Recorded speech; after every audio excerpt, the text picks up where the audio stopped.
Pak Ganjar, ada beberapa hal yang kami ingin tanyakan, khususnya menjelang libur akhir tahun untuk Provinsi Jawa Tengah yang kabarnya juga sudah mempersiapkan libur Nataru, mulai dari pendatang yang harus rapid test antigen, kemudian mau ada operasi justisi, dan saya juga lihat postingan di IG-nya Pak Ganjar tentang peta mudik akhir tahun 2020 ya.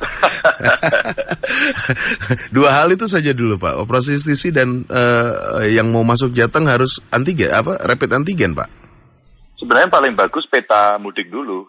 Oh, peta mudik dulu, oke. Gimana soal gini, gimana? Kalau peta mudik yang saya upload itu berarti tidak perlu antigen, ya, tidak perlu tes, tidak perlu repot, tidak perlu keluar uang banyak begitu ya, kecuali terpaksa. Jadi untuk para pendengar PRFM ini sebaiknya ikuti peta mudik yang ada di IG saya. Insya Allah semuanya sehat aman. Okay.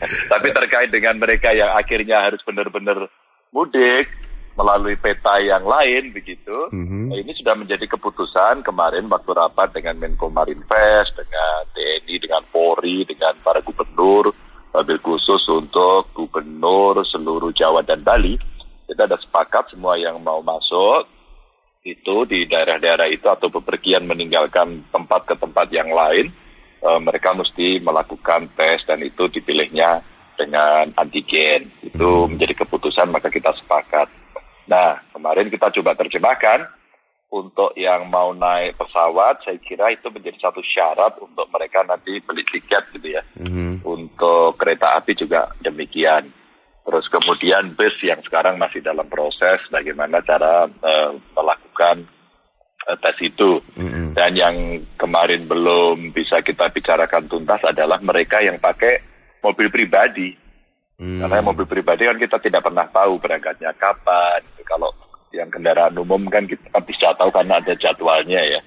Nah, yang untuk terakhir ini yang pakai kendaraan pribadi kita akan membuat satu checkpoint di beberapa tempat di mana di situ nanti kita lakukan operasi justisi. Disitulah kemudian tim medis kita akan menyiapkan tes untuk kita ambil secara random. Jadi sebenarnya persiapannya seperti itu. Oke. Ya, kalau menggunakan transportasi umum sih sudah relatif lebih mudah mengawasinya karena memang naik transportasi umum itu harus ada hasil rapid antigen lah, kurang lebih begitu ya Pak ya. Tapi yang naik kendaraan pribadi ini yang perlu diawasi lebih lanjut, salah satunya justisi seperti yang Anda sampaikan tadi. Tapi bagaimana dengan kota kabupaten di Jawa Tengahnya Pak Ganjar? Apakah juga pada akhirnya menerapkan hal yang sama? Ya, sebenarnya kita yang optimal bisa kita lakukan ya. Optimal bisa kita lakukan adalah dengan pola operasi justisi. Maka kabupaten kota sekarang kita minta untuk siaga. Dan beberapa bupati sebenarnya sudah punya metode seperti pada saat kawan-kawan bupati wali kota ini mengelola mudik lebaran kemarin. Sehingga pada menyiapkan tempat-tempat untuk isolasi mandiri begitu ya. Sehingga nanti kalau ditemukan itu ya pasti akan diisolasi. Termasuk Pak Wali Kota Solo umpama menyiapkan satu tempat, nanti kalau masuk Solo Anda dicek dan kemudian ketahuan Anda belum melakukan tes dan sebagainya, Anda kemungkinan akan dites dan Anda akan dimasukkan di dalam tempat isolasi mandiri. Dan ini saya kira kebijakan yang menurut saya bagus. Saya belum tahu sampai detik ini apakah Pak Wali Kota sudah menyiapkan segala sesuatunya, tapi statement itu menurut saya bagus untuk kita bisa memberikan informasi kepada masyarakat, termasuk yang akan masuk di kabupaten kota tertentu. Nah, kemarin saya mencoba menulis di netizen ya, tentu mesti kita uji ulang. Apakah Anda akan mudik, apakah akan bepergian? Ternyata sebagian besar tidak begitu. Ya, mudah-mudahan itu representasi umum sih. Mudah-mudahan para pendengar juga bisa mengikuti ketentuan-ketentuan, dan paling aman sebenarnya udah kita liburan di rumah aja deh, kita nahan diri deh ya. Karena hampir di semua tempat meningkat ini, tidak hanya Indonesia, tidak hanya Jawa ya, tapi hampir seluruh dunia. Bahkan di beberapa negara kayak di Jerman di lockdown, terus kemudian di Korea di lockdown gitu ya. Jadi saya kira kita butuh peran serta masyarakat untuk mereka turut serta membantu begitu ya. Iya. Pak Ganjar, soal rapid antigen itu tadi, apakah wali kota dan bupati di kabupaten kota itu juga menerapkan yang sama, masuk ke satu kota atau kabupaten tertentu juga menggunakan rapid antigen? Kalau antar kabupaten tidak. Oh, oke. Kalau antar kabupaten tidak. Tapi mereka kan, kita kan sekarang sedang berkomunikasi antar provinsi nih ya. Tapi saya juga menyampaikan di antara kita, antar kabupaten kota juga kita lakukan kontrol. Kita lakukan kontrol. Sebenarnya kalau di internal kami di Jawa Tengah, kita terus melakukan kontrol terus di beberapa titik gitu ya. Ada atau tidak ada mudik, kita melakukan kontrol termasuk pergerakan orang per orang. Maka pada saat kita melakukan tracing ya Kang kepada mereka ketahuan, oh ini kemarin habis berkunjung di sana acaranya apa. Kemudian kita lakukan tracing dan seterusnya. Jadi memang kita mencoba untuk mengawal. Okay. Yang repot memang ketika kemudian tidak ada sambutan dan merasa ini sudah selesai gitu kan. Terus kemudian santai-santai, nah itu yang bahaya. Kalau soal tempat wisata gimana Pak? Karena libur kan identik juga dengan tempat wisata. Iya Kang, ini pertanyaan bagus banget ya. Kemarin waktu kita rapat minggu lalu, saya sampaikan jadi Kadispora sama Satpol PP kita minta untuk berkomunikasi sama pengelola wisata. Baik hotel gitu ya, terus kemudian destinasi-destinasi. Saya minta mereka mengecek dan melaporkan kesiapannya. Kesiapan itu terkait dengan pembatasan jumlah. Ya, maksimum dari kapasitas 50% begitu ya. Terus kemudian sarana prasarana disiapkan gitu. Nah, saya sudah sampaikan karena kita sudah nyoba gitu ya beberapa waktu lalu udah jalan, maka sekarang nggak ada lagi pengumuman kedua karena langsung koordinasi. Kalau besok bisa dilakukan, maka silakan lakukan dengan ini. Kami akan melakukan checking dan kemudian kalau ketahuan langsung saya tutup.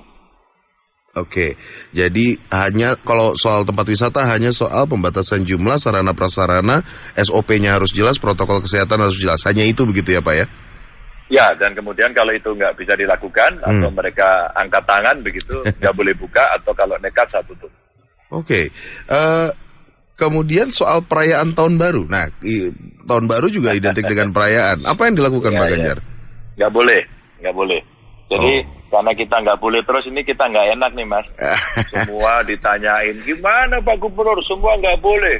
Kemarin ada teman-teman dari umpama pondok, terus kemudian ada para ulama ingin melakukan sebuah event atau acara keagamaan semacam katakan Maulid Nabi, ini persiapan Natal juga kan, ini keagamaan.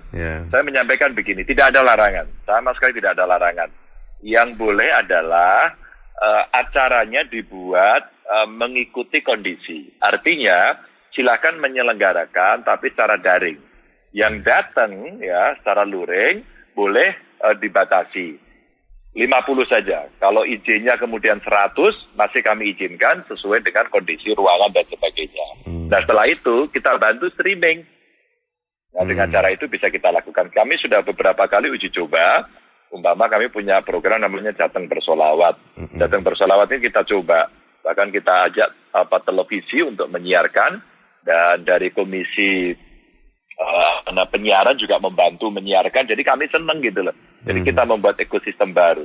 Jadi terhadap perayaan pergantian tahun, karena ini tidak terkait dengan salah satu agama, tapi hampir seluruh keseluruhan, kita sudah sampaikan dilarang. Jadi kita balik aja acaranya nanti, coba yuk kita buat acara-acara di dunia virtual, agar orang bisa menikmati itu dari rumah begitu. Saya sendiri rencana mau bikin acara daring, ada live IG, ada dengan YouTube gitu, yang kita harapkan nanti saya bisa ngobrol dengan masyarakat. Saya kasih hadiah nanti kalau ada door prize-nya. Nah, hal-hal yang tadi Pak Ganjar sebutkan, kok ini nggak boleh, itu nggak boleh, ini nggak boleh, itu ya supaya kuat begitu apa sama Pak Ganjar dibuat semacam pergub atau peraturan sendiri atau bagaimana Pak Ganjar? Atau surat edaran mungkin? Surat edaran. Cukup ya? Ada surat edaran. Karena aturannya udah cukup.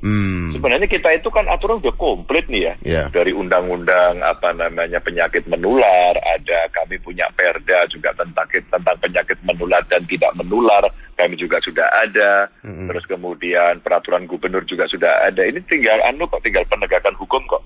Tapi yang kedua tentu saja pendekatan yang hitam putih begitu itu membuat orang berpikir dan punya persepsi yang negatif. Pokoknya dilarang. Nah, itu kan terjadi kan. Iya. Ini dilarang, ini nggak boleh. Semua mengekang. Nah, yang perlu adalah edukasi dan sosialisasi. Maka kami ketemu dengan tokoh masyarakat, sosialisasi dengan kampus juga. Kita ajak anak-anak muda, mahasiswa, terus kemudian para tokoh agama. Ada ulama, terus kemudian kita bicara juga dengan para kiai, dengan para pastor romo gitu ya. Kita ajak bicara untuk menyebarkan, dan alhamdulillah sampai hari ini sih semua masih setuju. Yang repot Mas, ini yang repot nih. Kalau itu kejadiannya di kampung-kampung dan mereka menyelenggarakan tidak izin alias ilegal. Nah, kalau itu terjadi, memang kontrolnya nggak mudah gitu. Ya itu, ini kalau semuanya sudah siap, artinya terakhir itu adalah pengawasan dan controllingnya begitu ya Pak Ganjar ya? Betul sekali. Oke. Apa siasatnya soal controlling dan pengawasan ini? Yang paling bagus melibatkan masyarakat. Paling bagus. Melibatkan radio. Melibatkan media sosial. Jadi melibatkan titik-titik komunikasi yang bisa kita lakukan. Maka biasanya kami minta untuk kawan-kawan standby, terus kemudian disampaikanlah kepada kami. Biasanya ada yang lapor melalui medsos saya, terus kemudian langsung kita tindak-lanjuti. Satpol PP ambil, langsung komunikasi dengan camat, Satpol PP Kabupaten Kota cek sekarang gitu. Jadi semua keliling. Jadi harapan kita itu yang nanti akan bisa merespon dengan cepat gitu. Terakhir Pak Ganjar, karena Jawa Tengah ini selain daerah tujuan, ya mirip-mirip dengan Jawa Barat, selain daerah tujuan juga daerah perlintasan begitu kan ya? Betul. Apa mungkin yang ingin disampaikan untuk orang-orang yang saat ini sudah punya rencana untuk berlibur di akhir tahun ini, menempuh perjalanan mungkin yang cukup panjang dan sebagainya? Apa yang Pak Ganjar ingin sampaikan untuk mereka? Iya, sebenarnya dengan Kang Emil kita juga komunikasi ya, saling menjaga. Nah, Kang Emil juga punya perbatasan dengan DKI, saya kira yang di Jabodetabeknya ya, saya kira yang selalu kita bahas terus, saya mengikuti terus, bagaimana agar bekerja sama, saling menjaga, saling merawat. Ini contoh saja. Tapi kalau masyarakat sudah punya agenda, tidak bisa ditunda, dan itu wajib harus dilakukan, maka saya minta kesadaran diri untuk semua memastikan dirinya sehat. Satu, dites dulu sebelum berangkat, bereskan angkutannya, pastikan dari yang berangkat itu semuanya sehat. Syukur-syukur kalau dalam satu keluarga, meskipun saya ngingetin ya, meskipun dalam satu keluarga, ingat loh sekarang klaster keluarga paling banyak ini. Jadi artinya mesti hati-hati. Nah, kalau kemudian itu semua tidak, yuk kita tahan diri, yuk. Kita tidak usah pergi, kita di rumah saja bareng-bareng, mungkin video call, mungkin bicara dengan teman-temannya melalui IG Live. Ada banyak kok wadah komunikasi yang bisa kita pakai untuk menyambung tali silaturahmi. Jadi pilihan-pilihannya begitu. Tapi seandainya kemudian masih harus tetap berjalan, tidak mau melakukan tes dan sebagainya, saya harus menyampaikan minta maaf dari sekarang. Kalau nanti kami operasi justisi, terus kemudian Anda kena, kita tes, mungkin Anda akan 14 hari nggak bisa keluar dari ruang isolasi gitu ya. Nggak ngancem loh ini, hanya ngingetin. Terima kasih Pak Ganjar Pranowo.